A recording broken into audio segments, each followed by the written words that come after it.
Selamat sejahtera diucapkan kepada Dr. Zahari dan rakan-rakan sekalian.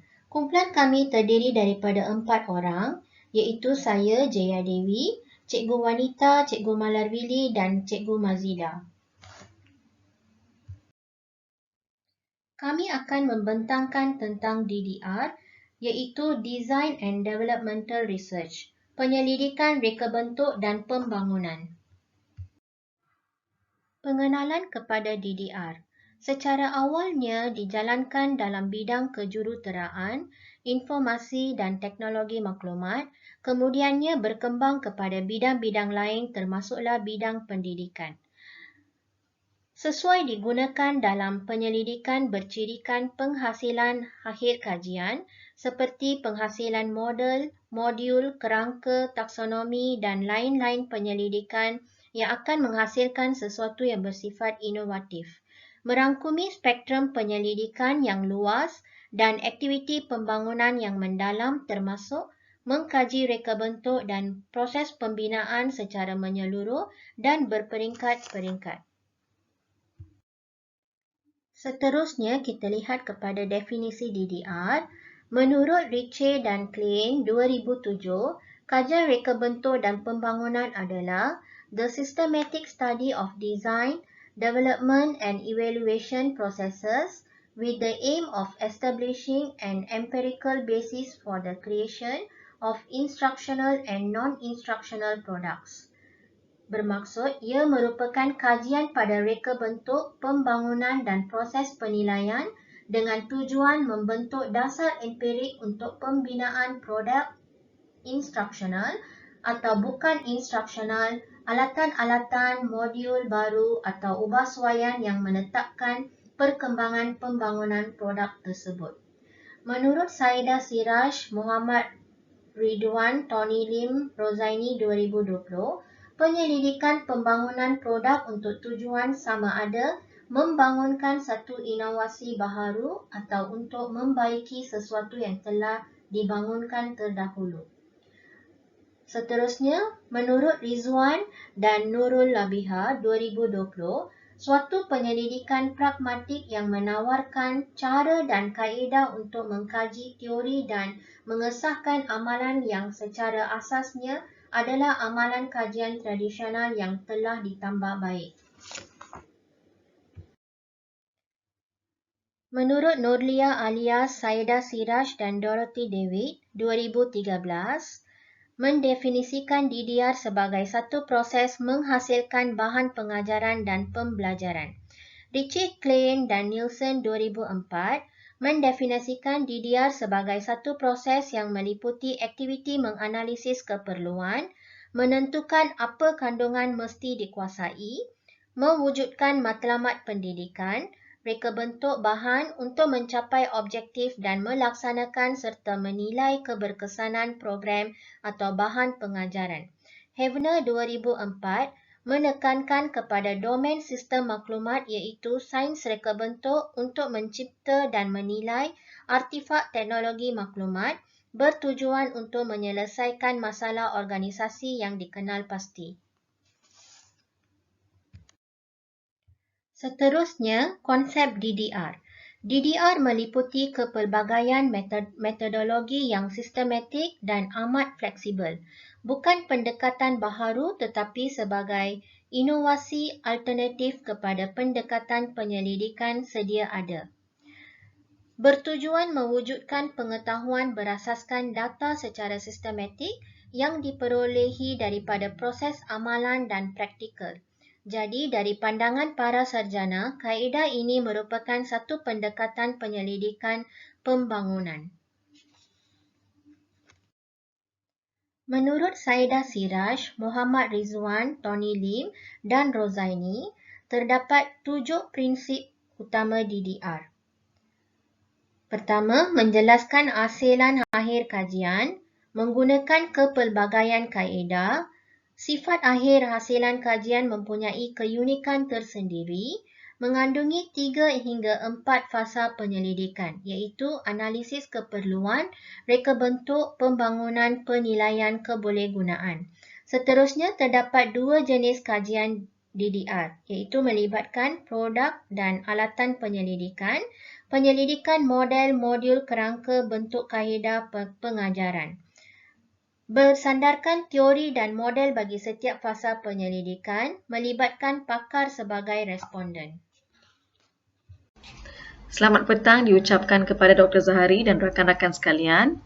Saya Puan Wanita Palaniapan akan membentangkan tentang kekuatan DDR. Menurut Saedah Siraj, Muhammad Ridwan Tony Lim, Rozaini 2020, kaedah kajian ini adalah sistematik dan mempunyai prosedur yang tersusun dan mudah diikuti. Mereka juga berpendapat bahawa kaedah ini boleh menghasilkan teori baharu berasaskan konsensus pakar. Manakala Ritchie Klein 2007 berpendapat bahawa pendekatan tradisional tidak dapat memberi bukti saintifik untuk mudah faham tentang proses reka bentuk dan pembangunan.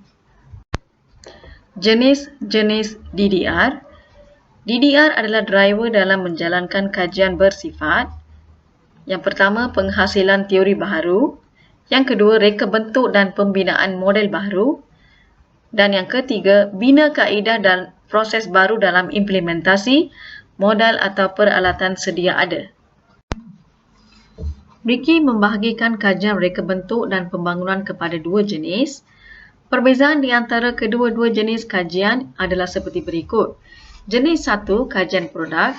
Ia melibatkan proses pembangunan produk atau program yang spesifik iaitu reka bentuk, pembangunan dan penilaian. Biasanya berfokus pada instructional produk, program atau alat yang telah sedia ada dengan mengkaji bukan sahaja reka bentuk produk berkaitan tetapi juga memberi perhatian kepada pembangunannya dan hasilannya. Produk kajian. Pengajaran yang diperoleh dari pembangunan produk tertentu dan penganalisisan situasi atau yang menyokong penggunaannya. Banyak kajian produk dan alat baru menumpukan kepada reka bentuk dan pembangunan berasaskan teknologi. Jenis kedua, kajian model. Ia melibatkan reka bentuk, pembangunan atau penilaian peralatan atau model. Tumpuan kajian diberikan kepada model, modul, kerangka, taksonomi dan memberi penekanan bagaimana reka bentuk dibangunkan. Menghasilkan reka bentuk model, pembangunan dan penilaian termasuklah mengkaji kebolehgunaan hasilan yang telah direka bentuk, kerangka yang berfungsi sepenuhnya sebagai instrumen kajian. Berikut adalah perbandingan antara jenis 1 dan jenis 2 dari segi aspek penekanan, dapatan dan kesimpulan. Jenis 1, penekanan diberikan kepada produk dan alat penyelidikan. Dapatan, kajian spesifik produk atau reka bentuk, perkakasan dan pembangunan projek, pengajaran yang menekankan kepada proses yang terlibat. Kesimpulannya, jenis 1 adalah lebih khusus dan berbeza konteks. Jenis kedua, penekanan diberikan kepada penyelidikan model, modul, kerangka, bentuk kaedah pengajaran. Dapatan kajian pembangunan model, pengesahan atau pembangunan reka bentuk dan pembangunan prosedur atau model baru dan syarat-syarat yang memudahkan penggunaan. Kesimpulannya, hasilan akhir kajian. Selamat sejahtera doktor dan rakan-rakan sekalian. Saya Malarwili. Sekarang saya akan membentangkan tentang fasa-fasa DDR. DDR secara asasnya terbentuk melalui 4 fasa Ritchie and Klein 2007. Fasa 1, analisis keperluan. Fasa 2, reka bentuk. Fasa 3, pembangunan. Fasa 4, penilaian kebolehgunaan. DDR modifikasi. Saedah Siraj, Muhammad Ridwan Tony Lim, Rozaini 2020. Fasa 1 adalah analisis keperluan. Fasa 2, reka bentuk dan pembangunan. Fasa 3, penilaian kebolehgunaan dan keberkesanan. Fasa 1, analisis keperluan. Terdapat 5 analisis keperluan. Yang pertama adalah proses pengesahan permasalahan kajian.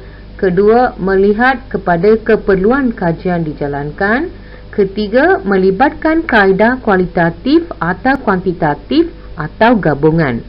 Keempat, kritikal, kenal pasti persoalan kajian yang diberi kewajaran kajian dijalankan. Kelima, mesti mengikut prosedur kaedah pengukuran yang digunakan. Fasa 1, analisis keperluan. Terdapat 4 kaedah pengukuran. Yang pertama adalah temu bual, responden adalah pakar atau pengguna. Kedua adalah soal selidik, responden adalah pengguna. Kaedah Delphi, responden adalah pakar. Yang keempat adalah kaedah fuzi Delphi, responden adalah pakar. Mari kita lihat fasa 2, di mana fasa 2 adalah reka bentuk dan pembangunan. Yang pertama adalah pembangunan pelbagai produk.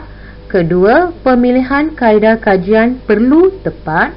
Ketiga, kritikal, kenal pasti segala domain, komponen, dimensi, profil, elemen dan item. Keempat, mesti mengikut prosedur kaedah pengukuran yang digunakan. Dalam fasa reka bentuk dan pembangunan model, 5 kaedah pengukuran digunakan.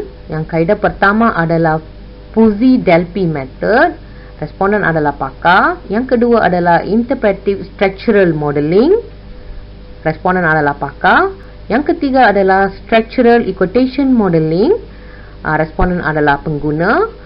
Yang keempat adalah Partial Least Square Structure Equation Modeling, responden adalah pengguna. Yang kelima adalah Nominal Group Technique, responden adalah pakar. Dalam reka bentuk dan pembangunan, modul, garis panduan, misi sesebuah organisasi, 3 kaedah pengukuran digunakan, di mana yang pertama adalah kaedah Delphi, responden adalah pakar. Yang kedua adalah kaedah Fuzzy-Delpy, responden adalah pakar. Yang ketiga adalah kaedah analisis kandungan, responden adalah analisis kandungan terhadap buku, dokumen dan teks. Fasa 3, penilaian. Muhammad Rizwan dan Nurul Rabiha 2020. Terdapat 6 penilaian. Yang pertama adalah menilai keupayaan produk. Kedua, menilai impak produk. Ketiga, menilai kecekapan produk. Keempat, menilai keberkesanan produk. Kelima, tertakluk kepada penilaian dalaman atau luaran. Keenam, mesti mengikut prosedur kaedah pengukuran yang digunakan. Dalam fasa 3 penilaian, terdapat 8 kaedah pengukuran. Yang pertama adalah Fuzzy-Delpy method, responden adalah pakar. Yang kedua, Interpretive Structural Modeling, responden adalah pakar. Yang ketiga, Structural Equation Modeling, responden adalah pengguna. Yang keempat, Partial Least Square Structural Equation Modeling, responden adalah pengguna. Yang kelima, Nominal Group Technique, responden adalah pakar ataupun pengguna. Yang keenam, tinjauan soal selidik, responden adalah pengguna. Yang ketujuh adalah triangulasi, temu bual, analisis dokumen, responden adalah pakar. Yang ke-8 adalah eksperimental, kuasi eksperimental, responden adalah pengguna. Assalamualaikum dan selamat sejahtera. Saya Mazidah. Saya akan teruskan pembentangan persempelan. Okey, di sini kami telah senaraikan beberapa kaedah pengukuran yang cikgu-cikgu boleh guna dalam fasa DDR. Okey, yang pertama temu bual. Okey, bilangan sampel adalah mengikut prosedur kualitatif dan kuantitatif yang cikgu pilih. Okey, soal selidik pastinya kaedah tinjauan, minimum sampel ialah 30 orang. Okey, cikgu-cikgu boleh rujuk jadual penentuan saiz sampel kerja N. Morgan. Bagi NGT, Nominal Group Technique, okey, bilangan sampel berdasarkan Van de Ven and Delbecq 1971, bilangan pakar ialah 5 hingga 9 orang. Alan Diaz and Jones 2004, bilangan pakar ialah 9 hingga 12 orang. Harvey and Holmes 2012, bilangan pakar ialah 6 hingga 12 orang. Seterusnya, bagi kaedah Delphi, DM, dan kaedah Fuzzy-Delphi, FDM, okey, bilangan sampel sekiranya menurut Jones and Twist 1978, 10 hingga 50 orang, Adler and Ziegler 1996, 10 hingga 50 orang jika tahap keseragaman tinggi dalam kalangan pakar. Burns 1998, 15 orang pakar sudah memadai. Alexander and Koroposky 1998, bilangan pakar melebihi 60 orang. Bagi Kompos ETAL 2018 pula, bilangan pakar 10 hingga 15 orang sekiranya secara bersemuka. Seterusnya, perkaitan pengurangan ralat dengan bilangan pakar menurut Bunon 1979. Kenapa perlunya bilangan pakar yang ramai? Okey, dalam jadual ni, kalau cikgu tengok saiz panel, sekiranya kita ambil pakar 1 hingga bilangan pakar 1 hingga 5, pengurangan ralat adalah 1.2 kepada 0.70. Semakin banyak, semakin tinggi bilangan pakar, semakin banyak ralat yang dapat dikurangkan. Okey, contoh yang terakhir 25 hingga 29 orang pakar, bilangan pengurangan ralat adalah 0.4 kepada 0.44, iaitu perubahan berkesan ialah 0.02.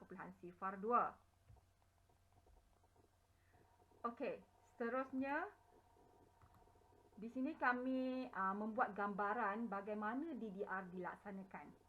Okey, contoh kajian yang akan dilaksanakan ialah pembangunan dan penilaian modul pembelajaran sifir tulang ikan interaktif SITIF untuk murid pemulihan khas. Okey, untuk fasa yang pertama, untuk kajian ini kami menggunakan DDR modifikasi yang mana hanya terdapat 3 fasa, iaitu fasa kedua dan fasa ketiga menurut Ritchie and Klein kami gabungkan dalam fasa yang kedua. Okey, fasa yang pertama, analisis keperluan. Okey, dalam fasa ini kami sandarkan kepada model diskrepansi McKillip 1987. Okey, model ini menyatakan bahawa perlunya analisis keperluan untuk kita tahu sejauh mana isu ini perlu kita dalami, adakah benar kajian ini perlu diteruskan dan apa keperluan yang perlu untuk kita jalankan modul ini, kajian ini. Okey, dalam fasa ini kami memilih pendekatan kuantitatif, kaedah kajian tinjauan. Okey, pastinya dalam prosedur kaedah tinjauan kita perlu adakan kajian rintis sekurangnya 30 orang. Okey, selesai kajian rintis, instrumen itu akan disahkan dan untuk kita cari nilai kesahan dan kebolehpercayaan, dan instrumen sebenar akan disebarluas kepada responden yang telah dipilih mengikut teknik persempelan rawak mudah. Okey, statistik yang kami gunakan adalah deskriptif dan dianalisis melalui SPSS. Sampel kajian kami adalah guru pemulihan khas kerana modul ini dibina untuk murid pemulihan khas. Okey, kita pergi fasa yang kedua. Fasa yang kedua adalah reka bentuk dan pembangunan. Okey, dalam fasa ini kami memilih model pembinaan modul SIDIC sebab kajian kami ialah pembinaan modul. Jadi model yang dipilih perlulah bersesuaian, iaitu pembinaan modul SIDIC. Dalam model ini dia ada beberapa step dalam membina modul. Jadi kami just ikut je step itu. Okey, teori yang kami sandarkan adalah teori Brunner matematik sebab kajian ini melibatkan sifir, matematik, teori pembelajaran masteri, penguasaan murid. Kerana sedia kita maklum, murid pemulihan memerlukan penguasaan sesuatu kemahiran sebelum beralih ke kemahiran yang lain. Dan teori konstruktiviti pembelajaran berpusatkan murid. Jadi tujuan modul ini ialah kita bina untuk secara interaktif supaya murid-murid boleh belajar secara kendiri. menggunakan panduan modul, panduan video yang telah disertakan dalam modul dan link-link latihan secara interaktif, contoh live worksheet yang disertakan. Jadi, guru hanya sebagai pembimbing. Dalam reka bentuk ini juga kami menggunakan pendekatan kuantitatif, iaitu kaedah tinjauan pakar. Kami telah memilih kaedah Fuzzy-Delphi FDM dan bilangan sampel menurut Jones and Twist 1978 iaitu 10 hingga 50 orang. Jadi kami bersepakat untuk memilih 7 pakar kurikulum dan reka bentuk pengajaran, 7 pakar bahasa dan 7 pakar teknologi pendidikan. Kita pergi kepada fasa yang terakhir iaitu fasa yang ketiga. Seperti yang kita dah bincangkan sebelum ini, fasa ketiga kita ada penilaian kebolehgunaan atau cikgu-cikgu boleh buat penilaian keberkesanan. Dalam fasa ini kami memilih penilaian kebolehgunaan modul yang dibina. Okey, dalam fasa ini modul yang dibina masih lagi modul prototype modul, bukan modul yang sebenar. Jadi prototype modul ini kami sandarkan, fasa ini kami sandarkan kepada model penilaian kepenggunaan TUP, T teknologi, U usability, P pedagogi. Model ini adalah bahan pengajaran yang melibatkan ICT. Pendekatan fasa ini ialah kualitatif. Kaedah temu bual separa berstruktur. Peserta kajian ialah 3 guru pemulihan khas dan 10 orang murid pemulihan khas. Dalam penilaian kebolehgunaan ni, kita akan gunakan peserta kajian ni, kita akan edarkan prototype modul dan mereka akan lihat, mereka akan komen dan di situ kita ada penambahan atau pengguguran apa yang tak sepatutnya, apa yang kurang, mungkin kita boleh yang kurang difahami istilah-istilah murid ni, pemahaman murid dengan pemahaman kita sebagai guru berbeza. Jadi kita kena tengok daripada murid tu, sekiranya semua okey, telah diedit dan ditambah, telah digugurkan, maka terhasillah modul sebenar, modul pembelajaran sensitif untuk murid pemulihan. Seterusnya, ini adalah kerangka pembinaan bagaimana kajian pembangunan instrumen saringan kemahiran vokasional murid berkeperluan khas, masalah pembelajaran bagi persediaan sijil kemahiran Malaysia, Kamal Syafiee 2019 menjalankan kajiannya. Penyelidik telah menggunakan 3 fasa DDR. Penyelidik menggunakan model McIntyre and Miller 2007. Kenapa? Sebab model McIntyre and Miller adalah model yang bersesuaian untuk pembangunan instrumen. Jadi di sini penyelidik hanya mengikut step-step yang McIntyre and Miller senaraikan, tetapi penyelidik telah membahagikan step-step tersebut kepada 3 fasa. Contoh di sini fasa yang pertama, untuk langkah yang pertama pemboleh ubah dan yang kedua ialah pembinaan item ISKV, penyelidik telah meletakkan dalam fasa yang pertama. Lihat, untuk step yang seterusnya ialah pengesahan pakar, penyelidik telah letak dalam fasa yang kedua. Seterusnya sehingga fasa yang ketiga iaitu kajian rintis. Di sini kajian rintis ini sebenarnya ialah prototype instrumen. Prototype instrumen ini disebarkan untuk kita lihat apa lagi yang perlu kita edit. Di sini akan berlaku penambahan atau pengguguran. Dan kemudian setelah siap semua final dan terhasillah instrumen sebenar saringan kemahiran vokasional ISKV. Teruskan kepada contoh yang kedua. Pembangunan modul M pembelajaran bahasa Arab di IPG, Amani 2014. Maaf sekali lagi di sini kecil dia punya kerangkanya. Dalam ni M ini merujuk kepada mobile. Iaitu melibatkan penggunaan ICT. Lihat ya, penyelidik telah membahagikan kepada 4 fasa, tetapi fasa kedua dan fasa ketiga digabungkan. Fasa yang pertama iaitu analisis keperluan. Penyelidik menggunakan soal selidik berstruktur, 180 responden dan analisis data adalah min dan kekerapan. Fasa kedua dan fasa ketiga iaitu reka bentuk dan pembangunan modul. Penyelidik telah memilih teknik Delphi iaitu 2 pusingan melalui soal sidik berstruktur 15 pakar bidang. Dalam pembentukan modul ini, penyelidik telah menggunakan model sidik, modul pembangunan model sidik 2001 dan model ISD. Okey, analisis data yang ingin dilihat ialah median, julat antara kuartil. Dan yang terakhir ialah fasa 4 penilaian. Penyelidik turut menggunakan penilaian kepenggunaan modul. Okey, di sini penyelidik menggunakan temu bual separa struktur iaitu melibatkan 2 pensyarah 10 pelajar.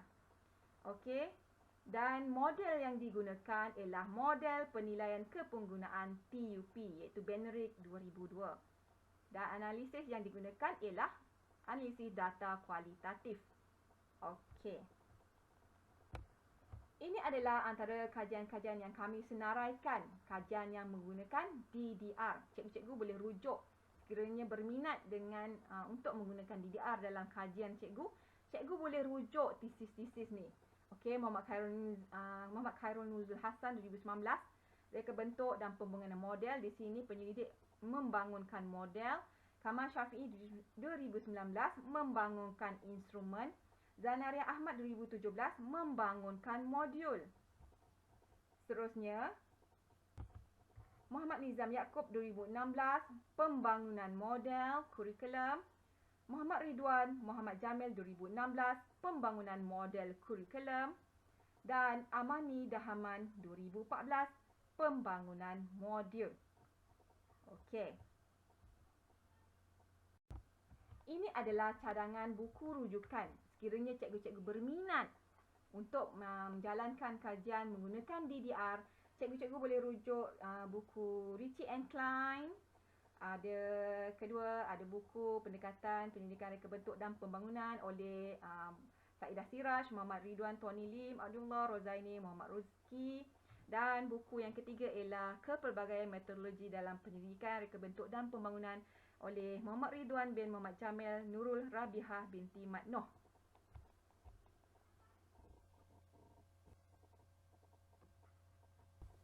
Sekian, terima kasih.